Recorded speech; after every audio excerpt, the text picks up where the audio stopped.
This is a Gear Network production.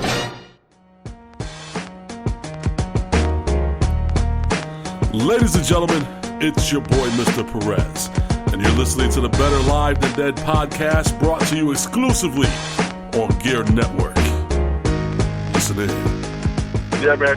I know a bunch of girls that have onesies. We're talking about off the air. We're talking about onesies. We're live now. 25. I am Ryan Wolf on the line, Mr. Perez. Now, let's just jump head first into this. This is an interesting conversation.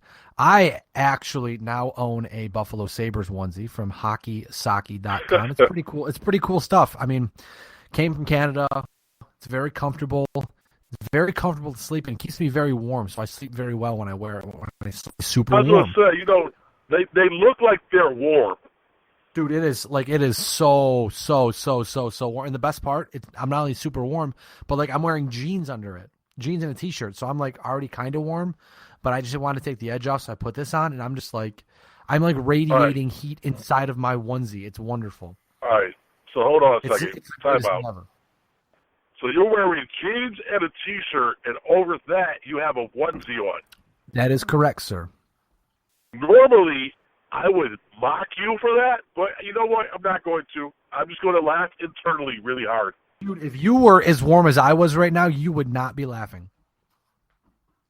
But that's the thing, though. I'm not. I'm a warm guy. I'm fat, bro. I radiate. That's the problem, man, is I lost all that weight, and I was like, cool, I don't weigh so much anymore, but now I'm always cold.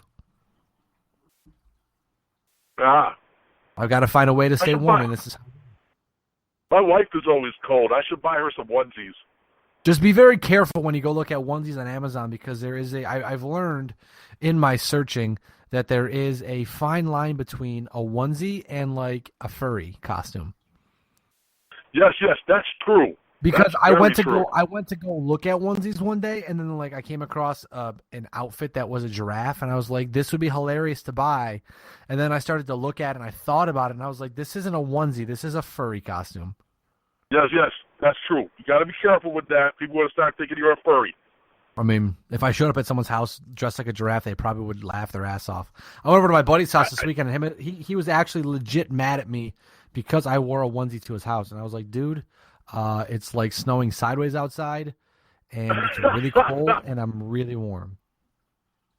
Hey, you should be like, I thought we were having a sleepover. I was prepared for it, man. Seriously. It was one of those things where I was like, dude, if I don't leave tonight, I want to be comfortable. I want to be warm. And that's what we're going to do. I'd rather be mistaken for a furry than a Brody. So that's your personal opinion, sir. There's nothing wrong with whatever. Everyone does their own thing, People are into whatever they want to be into. Do you know what a Brody is? Yes, sir. Yeah, see, that's the thing. I'd rather be considered a furry than someone who wants to have sex with My Little Ponies. Yeah, like I said, whatever you're into, bro. That's not my thing. That's not my thing either. Now, real quick, now that we've capped that conversation off, I am at Wolf BLTD on Twitter. He being Lewis, Mr. Perez, is at MRLG Perez on the tweet bots. We're here, peoples? Episode 75, 25 away from 100. Is that crazy or what? Episode 75. No, that's pretty awesome, man. I love it. We're doing this a lot. Not every week, but almost all the weeks. Not every week, though. Who cares? We're here. We're here live now. Better live than dead right now. Yeah. You got your Powerball ticket back? I don't got a power. I'm not going to waste my time. Not going to waste my time. Not going to waste my money. We can talk about that at the end of the podcast. How's that sound? Let's do it. Let's do it. I'll even put it on my phone here.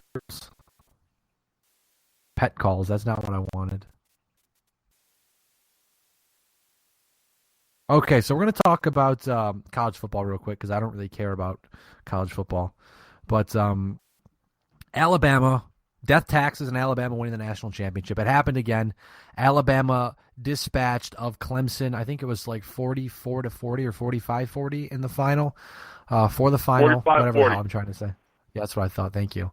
45-40, Clemson's undefeated season ends in the national championship game. Alabama, again, I think they've won 3 of 5 or something like that. Either way, 4 or 5, Nick 4 or Saban's 7. really, Nick Saban makes me super mad. That was Nick Saban's 5th national champion, and they've won 4 in 7 years. I don't know if you saw the game, but that was one hell of a game. I watched the last minute and a half while I ate chicken fingers and French fries. Nice. The quarterback French is fries. incredible. Oh, he's gonna be fun. He's gonna be fun to watch. He's a lot of fun to watch from what I've seen. You know, Alabama went up by 12 with like a minute and a half left, and we were watching it at the cigar shop, and everyone jumps up and starts cleaning, and I'm like, you can't wait. You need to wait. You need to see what's going to happen, because Clemson's been able to move the ball. They've been able to score these guys all night, and sure enough, he brings them down, and they score with like 15 seconds left in the game to go down by 5. And if they had gotten that onside kick, who knows what would have happened? Absolutely. I mean, they were probably a defensive stand away from winning the national championship, but it's Alabama. I mean, they are hands down the best team in college football that we've seen in a good while. I mean, Nick Saban's really got a hold on that program and really knows what he wants to do, and he makes it happen. I mean, even if they do lose during the regular season, they played their way into the national title game, and they beat the best team in the country. I mean, that's that, you know? Yeah, well, when they blanked Michigan State 45-0, I figured that they were probably going to win. I didn't realize, though, just like I knew Clemson was good because obviously they were undefeated going into the national championship game. But I think they really showed just how good they were by keeping up with Alabama. They made that a game. And frankly, like Bama missed a field goal early in the game, which was surprising. And Clemson also had a couple opportunities. Like it really could have gone either way. I mean, 85 combined points in a national championship game. Either way, you can't go wrong. No, it was an exciting game. It was very fun to watch. Oh man. Well, now we're gonna move over to basketball. I just got distracted there for a second. Got a Snapchat. Got very distracted. In the NBA, Brooklyn fires head coach Lionel Hollins, and GM Billy King steps down, and apparently he's been pushed into another role. It continues the stretch of the Nets not really knowing how they want to run the franchise, or really knowing how to run a franchise. But there was a rumor going around that Kentucky head coach John Calipari wanted a reported 10 years, $120 million pact from the team to be the GM and the head coach. Apparently, since that came out, Calipari said, nope, that's not happening. But we shall see. I mean, dude, I don't know. Like, you follow basketball a lot more than I do, but I even know that, like, the Nets are just absolutely ridiculous how they run things and how they try to be good, and they're not. It's just baffling to me. Yeah, the Nets are, I feel bad for them because there are times when they have decent talent. They just can't seem to pull it together.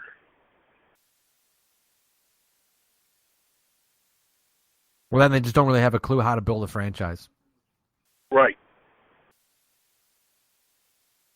It happens. Okay. What can you do? There's not much. There's not much to say about that. I mean, it kind of is what it is. I mean, they had a good stretch with Paul Pierce, Kevin Garnett, Deron Williams, but it's just it didn't work. It didn't work. Like, that's just that, and move on. And that's what you have to do. I mean, they're they're not good.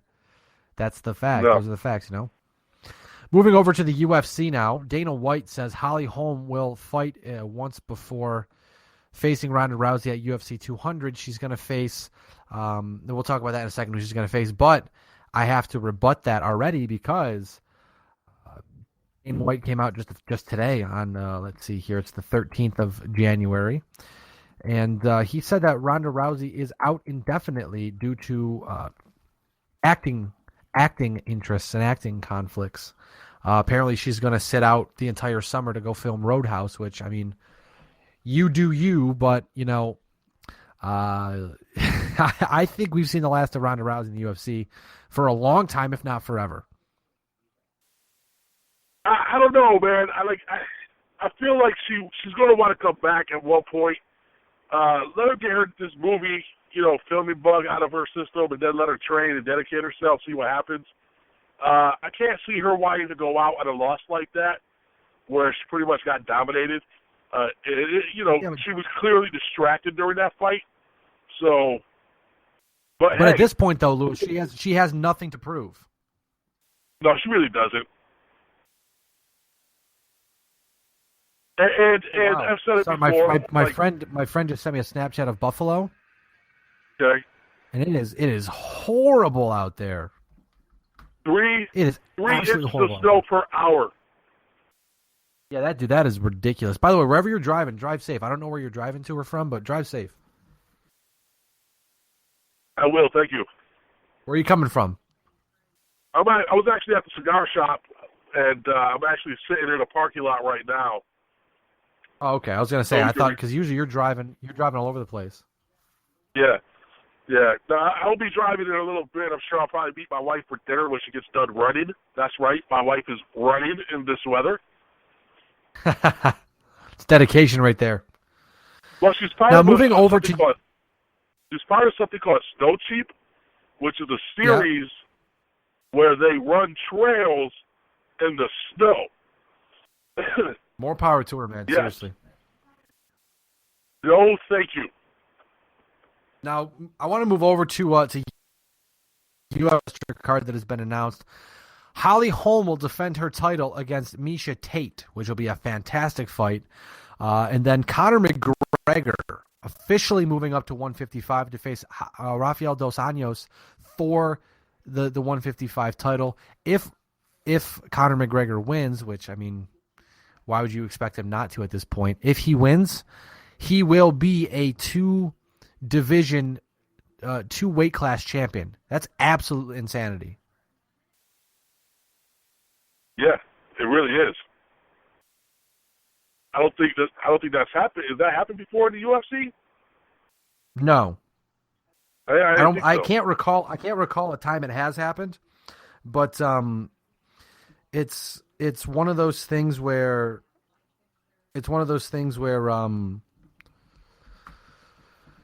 just he's the face of the UFC right now, and it's crazy because a lot of people think that it's they've given him too much power so quick. But I mean, there's no doubt about it. He's the face of the UFC. If he beats Dos Anjos, he's the pound for pound best fighter in the world. And they're going to hitch his wagon to him. They're going to hitch the UFC wagon to Conor McGregor, and why not? I mean, he's a fantastic fighter. He's a character. He's rich and successful. I mean, he's everything the UFC's the guy. And I mean, it was John Jones until John Jones screwed up. So now someone's going to take the ball and run with it, and it looks like it's going to be Conor McGregor. But we'll see how that fight turns out. I mean, I'm not sure how it'll. I hope Conor McGregor wins because I'm a huge Conor McGregor fan. But personally, I'm a huge Conor McGregor fan. But besides that, if it's a good fight, I'm down. Right. Yeah. Well, if McGregor's in it, it's going to be at least exciting. Oh, dude! I mean, the hype alone, like the shit talking alone, up to the fight is going to be 0 to none. Like it's going to be absolutely amazing. Right, that's what I was going to say, because the last fight obviously wasn't very exciting, but all the hype leading up to it was. Are you serious? That fight was super exciting. The fact that it ended so quick was, I mean, it sucked, but it was fantastic. And then I actually saw a supercut on YouTube a couple days ago, about a week ago now, of 7 straight minutes of Conor McGregor talking smack, and it was just up for the last fight. And here's the thing, with Jose Aldo. Like, not only does Conor McGregor talk crap, but he actually learned how to speak Jose Aldo's language to talk crap to him in his own language. That's dedication. That's hilarious. That is dedication. I'll find the video and send it to you. It's amazing. Because the look on Aldo's face, priceless. I bet. He's like, I'm going to kill you. And Jose Aldo's like, what? Yeah, if I remember that, I'll actually look for that right now while we're talking. Also, real quick, it does sound like that the UFC has found CM Punk's first opponent, a guy named Mickey Gall, who will be fighting coming up here shortly. He's 1-0 in the UFC. If he wins his fight against Michael Jackson, yes, I know Michael Jackson, not the King of Pop. If he wins his fight against Michael Jackson, his next fight will be against CM Punk, so we may see CM Punk. I would have to think probably April or May, maybe June at the latest, so that's at least cool. If it was the King of Pop, I'd be shocked. And that would be hilarious. Yeah. But how they do that? It's just. I thought he was dead. So it's just. I think. Let me see if this is it. I'm so professional. I'm watching videos while I'm talking to you on the podcast, but I'm trying to see if this is the right video because I want to send it to you. No, that's not it. Oh goodness, I need to figure out where it was. Damn it.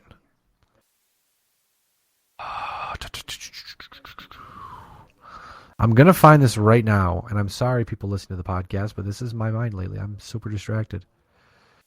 Oh, good Lord, good Lord, good Lord. I'll have to figure it out. I'll have to find it. But yeah, CM Punk may be fighting soon. That'll be good for business for fans too who have been waiting so long for that fight to happen. I mean, it's been a long time coming, and I'm ready to see it happen for sure. I'm ready to see CM Punk fight in the UFC and show everybody that he can do this, that he's ready for this. Right. Yeah, I'm hoping he does well. I was expecting more from you, Lewis. I'm ashamed. I'd hate for him to get in the ring and have a bad showing, and But the one thing we do know about very frustrating. It would be. But the one thing we do know about CM Punk is he can talk. And that's what the UFC loves. Yeah. So it'll be interesting to see what the pre-fight, Well, and I wonder too if he tones it down. I wonder if he tones it down a little because it's something new. You don't really want to give your fighter any extra momentum. I mean, aside from the fact that you're fighting, it'll be his third fight in his career, in his UFC career, and it'll be the guy's biggest fight of his life because it's CM Punk. So he'll get all sorts of. It's like the time that I think it was Seth Petrozelli, or I think it's Petrozelli, fought Kimbo Slice and knocked him out, or whatever it was, and you were like, "Wait, what?" So it's like that. Like if you beat CM Punk, it doesn't matter if CM Punk is not a great UFC fighter. It's the fact that you're beating CM Punk. Right.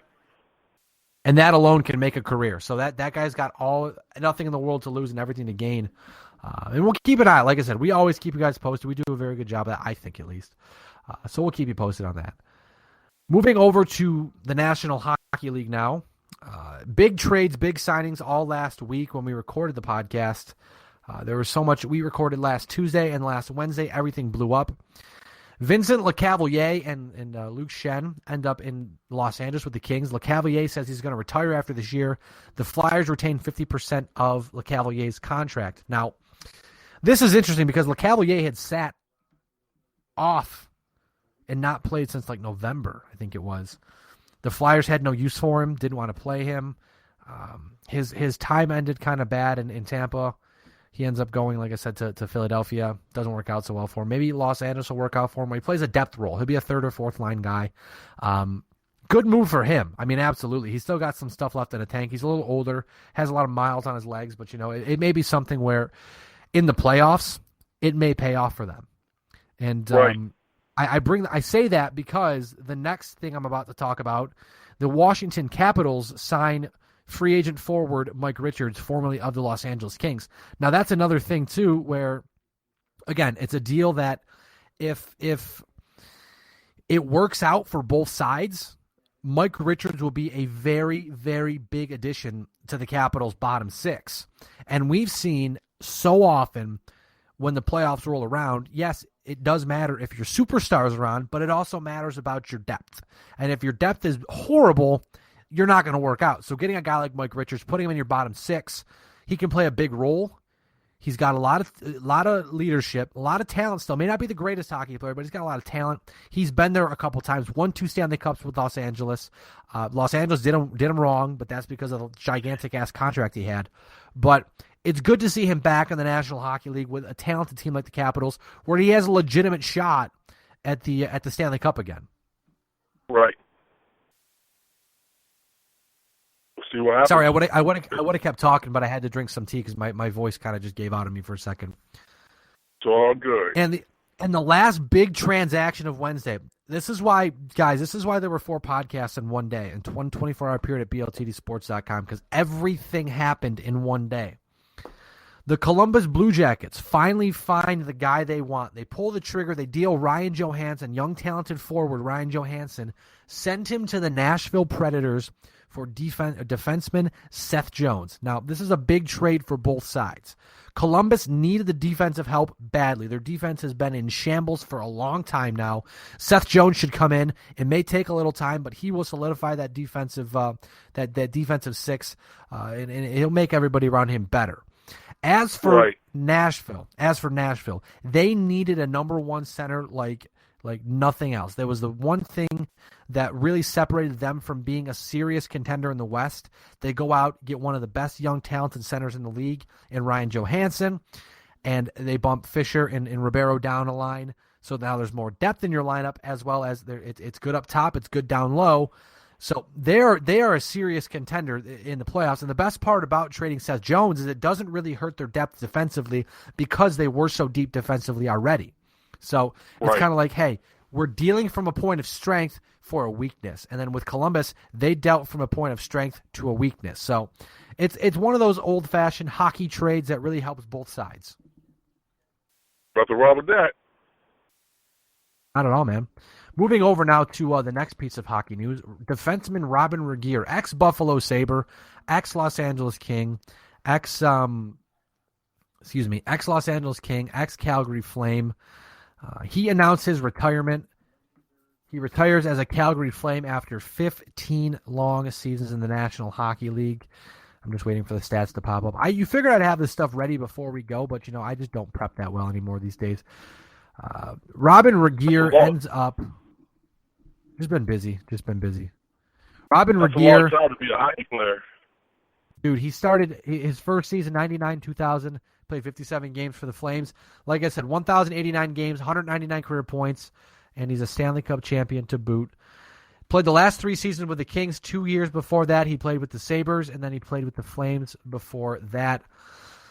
Very long career for one of the best defensemen out there when he played the game. And it's a tip of the cap to you, Robin Regehr, for a fantastic career in the National Hockey League.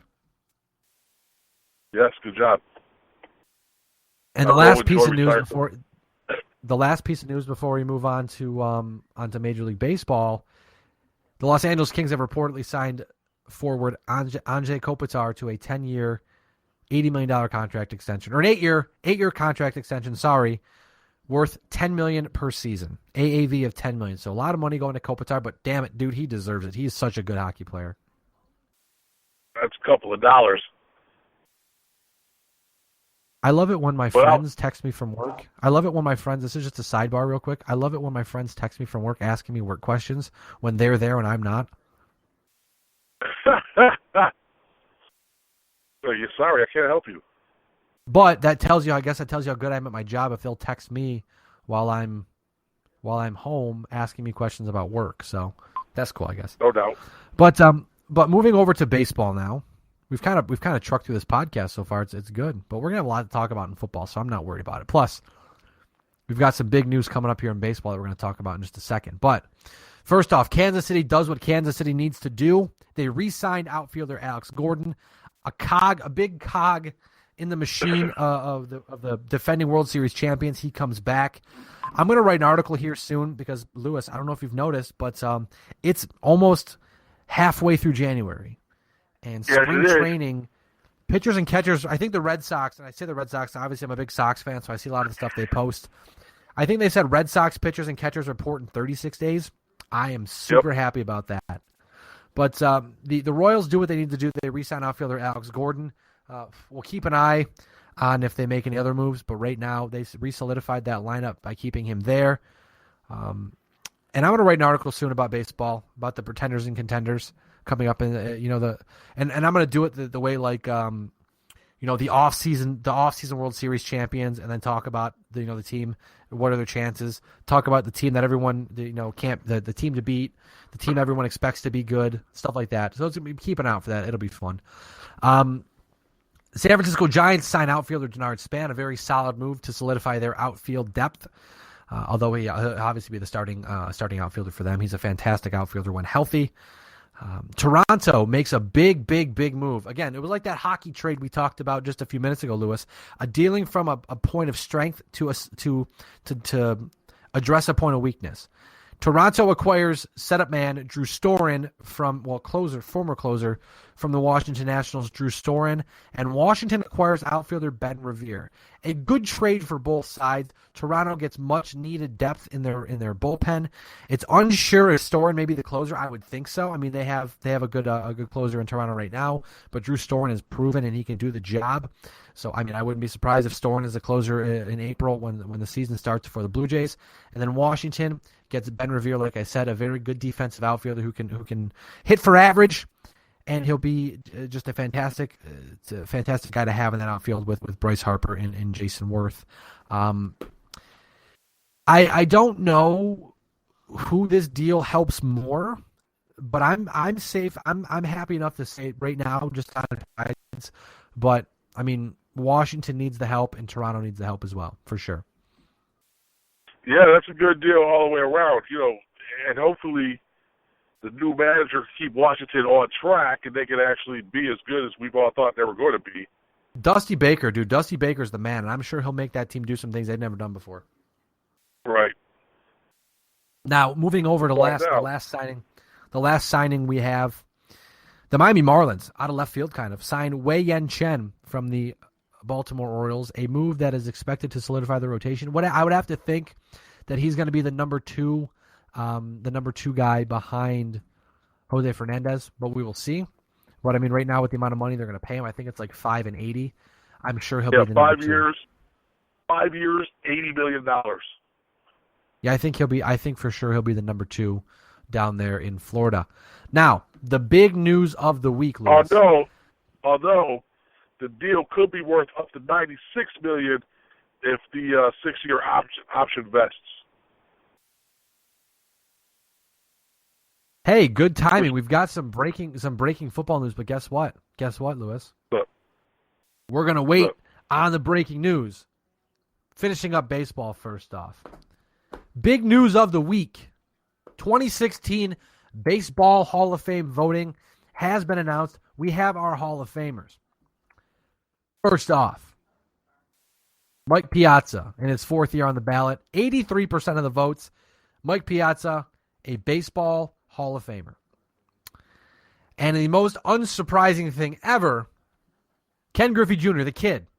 99.3% of the votes, dude. Now, mind you, there were 440 ballots total. You need 330 for election.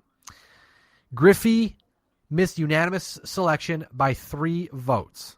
But in the process, Ken Griffey does become the first overall pick to make the Hall of Fame. Well, he deserves it. Now here's a little bit of a burning, I guess, in the cut in the some salt in the wound, I guess, is the way I want to put it here. Jeff Bagwell in his 6th year on the ballot, 71.6% of the vote, 315 votes. Sorry, my slipper fell off here. I'm trying to stay warm. My damn slipper fell off. Excuse me. 15 votes Jeff Bagwell missed the Hall of Fame by. Yeah, so I'm really surprised he didn't make it. It's safe to say he'll make it in. We'll talk about 2017 in just a second, but it's safe to say Bagwell will make it in. Tim Raines headed into his 10th year and final year on the ballot. He has 69.8% in his 9th year, 307 votes. He'll probably make it. Trevor Hoffman in his 1st year, if you wanted to see what relievers would do for the Hall of Fame, what they would do with the Hall of Fame, what the Hall of Fame would do with relief pitching. Trevor Hoffman, first year, 67.3% of the votes. I'm sure he'll make it. Interesting name here, though. Curt Schilling, up to 52.3% of the votes. He needs 100 more votes to make the Hall of Fame. Only his fourth year. He may make it in. Moving down the list here real quick. Roger Clemens, 45.2%. Barry Bonds, 44.3%. Edgar Martinez at 43.4%. And Mike Mussina at 43%. Now, with Clemens, Bonds, Martinez, and Mussina, all of those guys could be Hall of Famers. Now, I want to see what happens in 2017 with their vote totals. Do they go up? Do they go down? Or do they stay the same? If they go up, I would have to think that they'll make the Hall of Fame someday. If they stay the same, it may be a push. If they go down, obviously it's over for them, I would have to think. Right. But they've got a handful of years left. Now, looking at 2017 here, I'm sure, Lewis, you and I can both agree that Jeff Bagwell, Tim Raines, Hall of Famers, no doubt about it. I agree with you there. I think Trevor Hoffman has an outside shot next year, but we look at the listed names in going into the Hall of Fame next season, or eligible for the Hall of Fame next season. You've got Pudge Rodriguez, who steroids attached to him. Manny Ramirez, who has failed drug tests for steroids. Vladimir Guerrero, who absolutely hands down, I think it's going to work out this way. Vlad Guerrero, Vlad the Impaler of the Expos, and Tim Raines of the Expos go in at the same time to the Baseball Hall of Fame. That seems almost too good of a scenario not to happen. That would be a fantastic. That would be awesome. Now, I think next year your Hall of Fame class, and you can quote me on this one if you want to, guys. I think next year it'll probably be Vladimir Guerrero, Jeff Bagwell, Tim Raines, and maybe Trevor Hoffman. But Hoffman may have to wait an extra season. But I definitely think those three are going into the Hall of Fame, no doubt about it. Yeah, I can get on board with that. That's good. I feel comfortable with the conversation at that point. Now I want to I was going to mention this afterwards, but it just came across the wire here just a minute ago. The New York Football Giants have found their head coach. They have decided to promote offensive coordinator Ben McAdoo to the head coaching position. So that job is filled. It looks like I think the last one open is Tennessee. Doug Marrone is going to interview in Tennessee. But they sound like they're pretty set on Mike Mularkey, which is, malarkey, because Mike Mularkey's not a good coach. But I digress. Looking over at other football news here, Detroit Lion wide receiver Calvin Johnson considering doing a Barry Sanders and retiring in the prime of his career. What do you think about this news when you heard it, Lewis? I think that's stupid. I think it's really stupid. You're one of the best wide receivers in the league at this point. You're not that old. Granted, you're on the Detroit Lions, but why retire? Go to another team if you feel like you're not going anywhere with Detroit.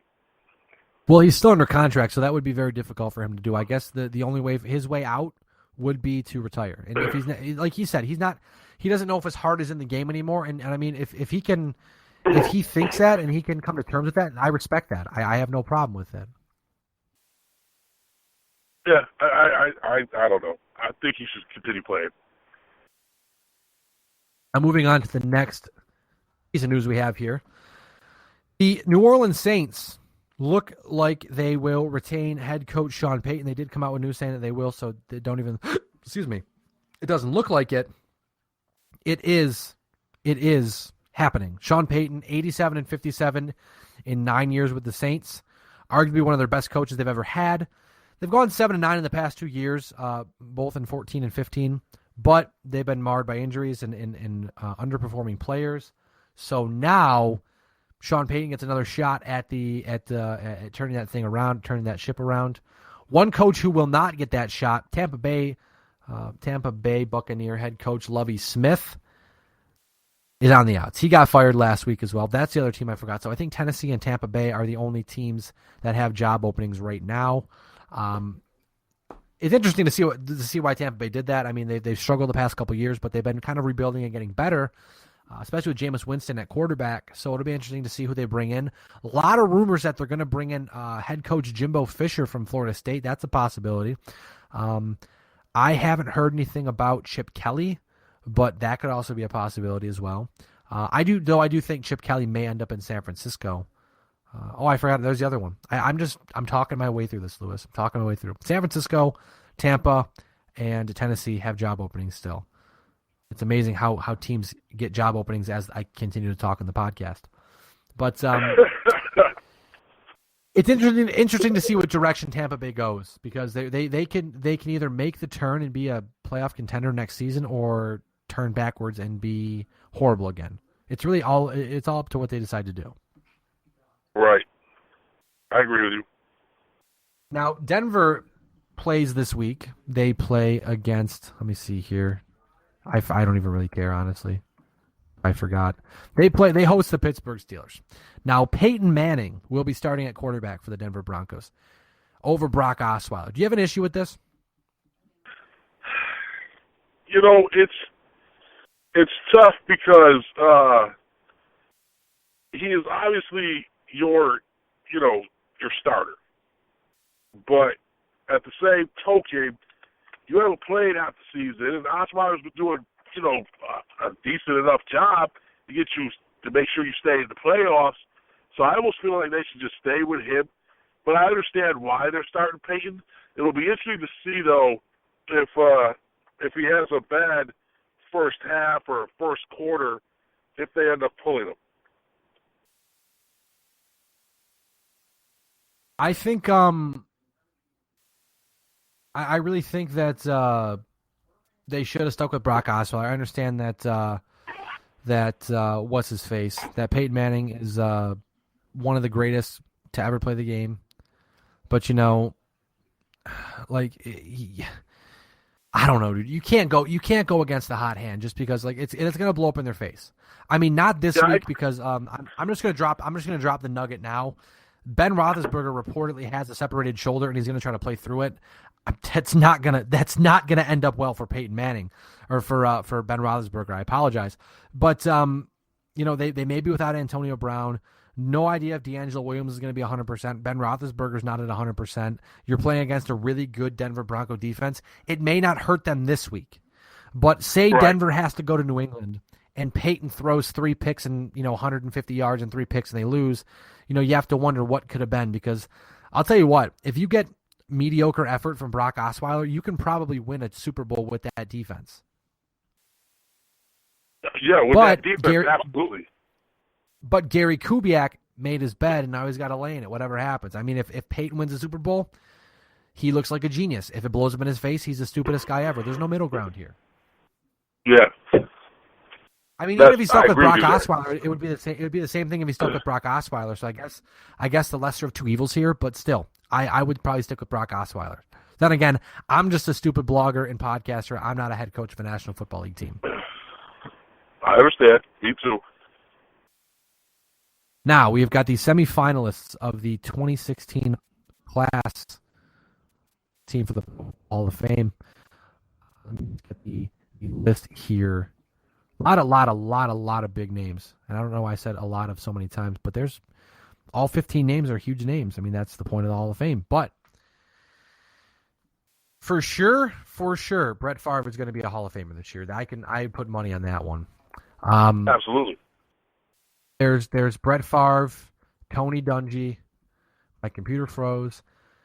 Brett Favre, Tony Dungy, Kevin Green, Marvin Harrison, Terrell Owens, Orlando Pace, Don Coryell, Terrell Davis, Kurt Warner, Morton Anderson, Alan Faneca, and John Lynch, Steve Atwater, Edgerrin James.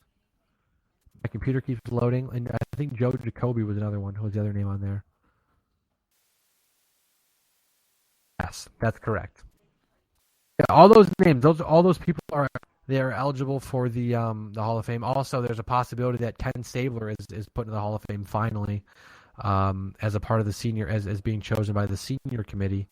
But I mean, that's no matter what happens with that class, that is a very, very, very, very strong class of Hall of Famers. Yeah, that's one of the strongest classes I've ever heard of. And I would love to see the State get in the Hall of Fame. That'd be awesome. I think they get 5. They get 5 people that they can pick. So it'll be out of those 5 guys. I mean, Brett Favre. But I don't know who else. I mean, maybe T.O., but I don't think T.O. It may be Marvin Harrison first and then T.O. We've both seen how wide receivers work getting inducted into the Hall of Fame with how long it took Andre Reed to get in. I mean, it could be a little while, but who knows? We'll keep you posted on that. That happens the weekend of the Super Bowl. They'll announce the picks for the Hall of Fame. We will let you know as soon as we know, and we'll talk about it too. Crazy how this podcast works, you know? That's a very strong class. Yeah, dude. And the next couple of years are going to be very strong because the players that are up for induction are great. Right.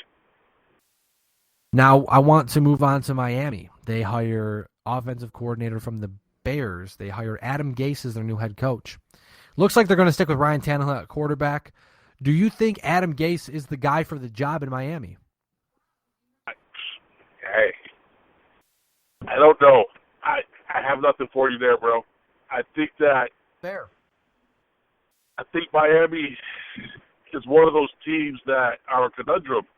You know, people expected them to be good this year, and they sucked. So it's difficult to say. I mean, I think it's a step in the right direction. Go ahead. I'm sorry. You literally what were you going to say? What I was about to say. I was going to say it might be a step in the right direction. Look at that. Thinking same thing, right minds, whatever the hell the saying is. Great minds think alike, right. Whatever. Step in the right direction for Miami, but I'm not going to go any further than that right now. Yeah, I don't feel comfortable going any further. Go. Me neither. Yeah, I don't feel. That's literally what I was going to say. Now, speaking of coaches joining staffs, Bills make it official and hire Rob Ryan as an assistant head coach and assistant defensive coach. To me, it sounds like Rob Ryan and Rex Ryan are running the defense next year. And it's going to be a joint effort. And I'm not sure how I feel about that. It's going to be a shit show, but you know what's going to be great? The Twins on the sidelines together? When the Buffalo Bills are on Hard Knocks this year. Yeah, right. It's going to happen. I mean, it's got to happen at this point. But, yeah, those two together on the same sideline coaching. They haven't done it since, I think, in the 90s when they coached with the Cardinals together in Arizona. So it'd be fun to see them together. I mean, I don't know if it's going to do anything for the Bills, but like Rex Ryan flat out said, we tried to install too many defensive packages at the same time. It didn't work. Maybe they'll simplify the defense a little and just put the talented guys in the right spots to be successful. I mean, that just seems like the right thing to do. But I'm a coach. But, I mean, maybe it works out for the Bills and they win 12 games and go to the playoffs. I don't know. But we'll see. Well, right now for me, if you had to ask me in one word what this was, I would say shit show. That's just my opinion. Isn't that technically 2 words? It's 1 word, damn it.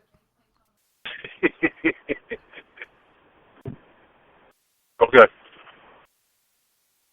Now we finally got a resolution on LA, which is nice because how long have we been talking about that, dude? A while now. So the consensus a couple days ago was one thing, and now it seems to be confirmed. The St. Louis Rams are moving back home to Los Angeles to become the Los Angeles Rams. Now, I had the feeling a few weeks ago, I don't remember if I said it on the podcast, but I was telling people that close to me, it really reeked, it smelled of a Meadowlands scenario where you get the Jets and the Giants in the same stadium. So, you get 16 weeks of football. So, I think what happens, and what I thought happens is going to happen, the Rams will build a stadium in Inglewood on that Hollywood racetrack, the land that Stan Kroenke purchased a while back. And the Rams and the Chargers, I apologize, will play in the same stadium. They'll both be the LA Rams, LA Chargers, I believe. And it'll be a dual use facility where they get 16 weeks of football plus the playoffs if you're feeling nice about it because, again, it's the Chargers and it's the Rams. But you get 16 guaranteed football games plus college football games, plus college basketball games, plus maybe, the Combine's going to be in Indianapolis for 5 more years, but down the road, the Combine, maybe the draft, maybe the Super Bowl. So it's going to be a thing where it's going to become kind of a hub of football, but right. The Raiders withdrew the request, and there's a lot of rumors that the Raiders can still move. I know I still saw rumors of San Antonio being brought up, but also San Diego. The Raiders could move to San Diego if San Diego wants to build a stadium for the Raiders. So that would be kind of a weird, twisted trade, but whatever makes people the most happy in the long run. Right. It'll be interesting to see what happens if they do bring in another team. Now, real quick here, too. Hugh Jackson, offensive coordinator of the Cincinnati Bengals, has been named the head coach of the Cleveland Browns. It's expected that Johnny Manziel will be cut here in the near future. Apparently, one of his prerequisites of taking the job was that they would cut Johnny Manziel. So apparently that's going to happen soon. We'll keep you posted. I would have to think Dallas is where he's going to end up. I heard a lot of rumors, too, that RG3 is going to get cut, ends up in Dallas. So it could be a big offseason for quarterbacks in the Dallas Cowboys because they need a backup quarterback bad. And yes, they do. Manziel or RG3 behind Tony Romo, that would be pretty good. Yeah, well, maybe. It may not be good for football, but it will definitely be good for the PR. Right. We know how PR conscious the Cowboys are. That's right. And they very, very. Hey, now, last week, real quick, let's go back to the Rams real quick. Did you know that Stan was the second richest owner in the NFL? That's not a surprise. That guy has like 3 sports franchises. He's worth $7.7 billion. He's married to the daughter of co-founder of Walmart, Bud Walton, and combined they're worth $12 billion. He owns the Colorado Avalanche, the Denver Nuggets, Major League Soccer's Colorado Rapids, and the Colorado Mammoth of the National Lacrosse League, and he was also a majority stakeholder in Arsenal. Yeah, it's a tough gig. Tough gig to own every fucking sports franchise known to man. That's crazy. It's ridiculous. For real. Now looking back on the NFL last week, Kansas City blanked Houston 30-0. Not a surprise there. Pittsburgh beat Cincinnati 18-16 in what was a surprise the way the game played out. Vontaze Burfict, linebacker for the Bengals, has been suspended 3 games for his actions. Headhunting is what he was doing. He purposely knocked out Antonio Brown, who may miss the game this week, as we talked about. Moving over to the National Football Conference. I don't know what the hell I'm talking about. The NFC. Green Bay handles Washington 35-18, and then the shocker of the week, Seattle defeats Minnesota 10-9. Minnesota had Seattle dead to rights. 27-yard field goal. The snap comes. The kicker holds it. He holds it, laces in. Kicker boots it left. Not much you can do about it, unfortunately. Kicker stood up, though, Blair Walsh, and he accepted, he took all the questions and all that stuff, and flat out said, hey, guess what?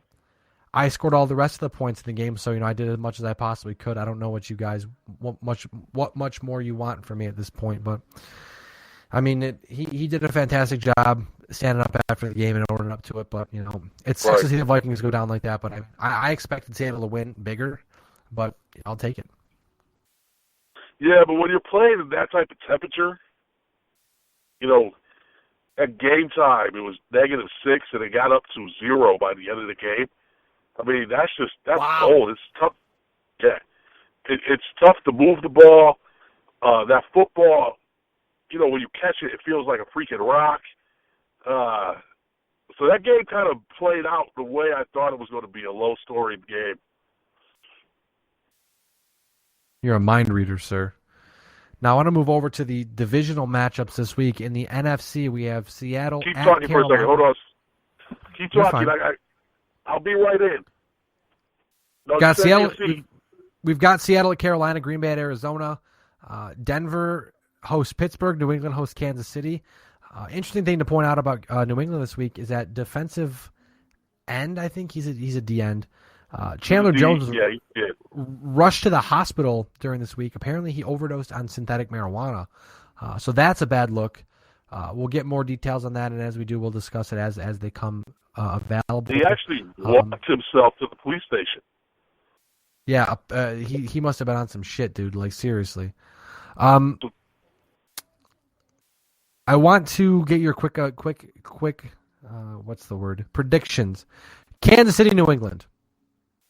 New England. New England on me as well. Pittsburgh, Denver. Denver. I'm going Denver as well. Seattle, Carolina. Seattle. It pains me to say this, but I want to go Carolina. I'm just buying the hype. I'm loving the Carolina Panthers this year. I'm going to go Carolina. Green Bay, Arizona. Arizona.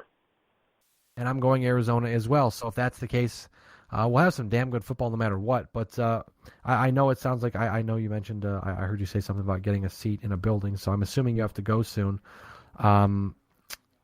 So I will hurry this up real quick. Podcast is done. We'll talk more soon. But I want to ask you, the Powerball. What were you going to tell me about the Powerball, sir? Oh, dude, it's going to be by the time they announce the numbers tonight, it's going to be possibly $2 billion. You do realize that you have a better chance of being struck and killed by an asteroid than winning at this point. Yep. Absolutely. But you know what? For $2 billion, I don't care. I'm going to pay. That's the only fine. That's bad fair. part is when you live in someplace like New York, okay, first of all, the federal government gets 39.7% of the winnings right off the bat. And then I think New York State gets it's free money, though. Yeah, doesn't matter. They still tax you. And then New York State gets a pretty large chunk also. So when it's all said and done, at this point, with it being $2 billion, you're giving the government almost a full $1 billion. So you're telling me would you be mad? Would you be mad if you put $5 in and won $1 billion on a $5 investment? No, I wouldn't. That's what I'm saying. It's free money. Like, that's what I meant by saying it's free it money. Is. Like but it still sounds crazy to say you're giving the government $1 billion. People are greedy, and whoever wins it will probably blow it all on a fancy record player or something. So, yeah, well, I know what I'm going to do. What's that? Well, I'm in a pool, so I'm splitting the money no matter what. But at this point, I would still end up walking away with about $100 million, $100 and a half. That's pretty dope. I'm gonna open a cigar shop and just chill. That's fair. Just chill. That's a lottery ticket. My wife will be like, you know, your cigar shop's not making any money, and I'll be like, so what? I can. Yeah, but even if you don't win the lottery, you should still get a cigar shop. That'd be pretty dope. We could do the podcast here all the time. Eventually, yeah. But I want to let you go because I know you're in a hurry. So I want to say I'm Ryan Wolf at WolfBLTD on Twitter. He is tuning in, everybody. We are better live than dead. You're not. We'll see you next week sometime. We'll discuss some more sports news, football playoffs, baseball's getting closer, more hockey stuff. Stay tuned for more of the Better Live Than Dead podcast. Check out BLTDsports.com as well. Thanks again, friends, for tuning in. We really appreciate it, and we'll talk to you sometime very soon. That's right.